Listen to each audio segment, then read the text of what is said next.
পঞ্চায়েত মামলায় প্রধান বিচারপতি অরুণ মিশ্র এবং বিচারপতি জয়মাল্য বাগচির 14 তারিখের নির্দেশ কার্যত পুরোটাই চ্যালেঞ্জ করল রাজ্য নির্বাচন কমিশন। 15 পাতার মূল আবেদনে কমিশনের সচিব তাপস রায় পর্যবেক্ষক নিয়োগ ছাড়া আদালতের বাকি সবকটি নির্দেশ নিয়েই কমিশনের আপত্তির কথা জানিয়েছেন। আবেদনে কমিশন বলেছে, ওয়েবসাইটে আদালতের নির্দেশ দেখে কমিশন স্তম্ভিত।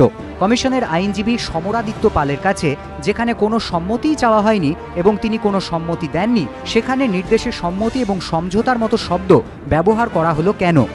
সম্মতি এবং সমঝোতার মতো শব্দ ব্যবহার করার ফলে কমিশনের অবস্থান লঘু করে দেওয়া হয়েছে। যেখানে কমিশনকে বেশ কয়েকটি গুরুত্বপূর্ণ বিষয় নিয়ে কথা বলারই সুযোগ দেওয়া হয়নি, সেখানে সমঝোতার কথা বলার ফলে কমিশনের বিচার পাওয়ার অধিকারই ক্ষতিগ্রস্ত হয়েছে। পুলিশ মোতায়েন নিয়ে শুরু থেকেই রাজ্য এবং কমিশনের আইনজীবীর তীব্র মতভেদ ছিল। কমিশনের আইনজীবী কখনো চাননি এ ব্যাপারে বিশ্বনাথ সমাদ্দারের রায় কোনো বদল হোক। স্পর্শকাতর বুথ নিয়েও রাজ্য এবং কমিশনের আইনজীবীর তীব্র মতভেদ ছিল। তা সত্ত্বেও আদালত যেভাবে ভোট গ্রহণ কেন্দ্র পিছু পুলিশ মোতায়েনের নির্দেশ দেয় তাতেও কমিশনের আপত্তি ছিল।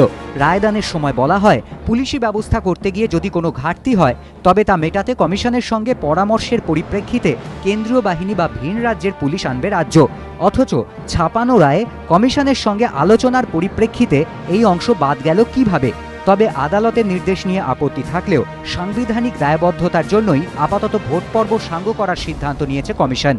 তবে ভবিষ্যতে সুবিচারের কথা মাথায় রেখেই এই আর্জি।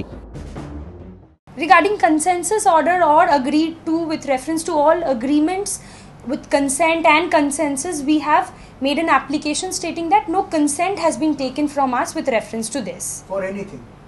For anything. আদালতে দায়ের করা আবেদনে কমিশন তাই আর্জি জানিয়েছে, আদালতের নির্দেশ থেকে দুপক্ষের সম্মতি, সমঝোতা, সম্মতিতে নির্দেশ এই অংশগুলি বাদ দেওয়া হোক। বিচারপতি বিশ্বনাথ সমাদ্দারের রায় ভবিষ্যতের নজির হিসেবে ব্যবহার করা যাবে না বলে আদালত যে নির্দেশ জারি করেছে তাও বাদ দেওয়া হোক। আইনজীবী মহলের মতে, ডিভিশন বেঞ্চের নির্দেশের মূল ভিত্তিই ছিল দুপক্ষের সম্মতি। এখন এক পক্ষ যদি বলে সম্মতি ছিল না, তাহলে প্রশ্ন ওঠে ওই নির্দেশাবলী কিসের ভিত্তিতে?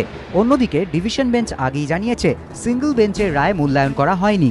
নিয়ম অনুযায়ী সিঙ্গল বেঞ্চের রায় মূল্যায়ন না করে ডিভিশন বেঞ্চ কোনো রায় দিতে পারে না। এই পরিস্থিতিতে একদিকে সিঙ্গল বেঞ্চের রায়ের মূল্যায়ন যদি না হয়ে থাকে এবং সম্মতিও যদি না থাকে, সেক্ষেত্রে ডিভিশন বেঞ্চের এই নির্দেশের কোনো আইনি অর্থই থাকছে না। এই পরিস্থিতিতে একদিকে সিঙ্গল বেঞ্চের রায়ের মূল্যায়ন যদি না হয়ে থাকে এবং সম্মতিও যদি না থাকে, সেক্ষেত্রে ডিভিশন বেঞ্চের এই নির্দেশের কোনো আইনি অর্থই থাকছে না। এর জেরে আইনি সংকট তৈরি হতে পারে। ফলে আইনজীবী মহল মনে করছে কমিশনের এই আর্জি ডিভিশন বেঞ্চে খারিজ হয়ে যাওয়ার সম্ভাবনাই প্রবল। সেক্ষেত্রে বিচার চাইতে কমিশন সুপ্রিম কোর্টের দ্বারস্থ হবে। ধ্রুবজ্যোতি প্রামাণিক, এবিপি আনন্দ, কলকাতা।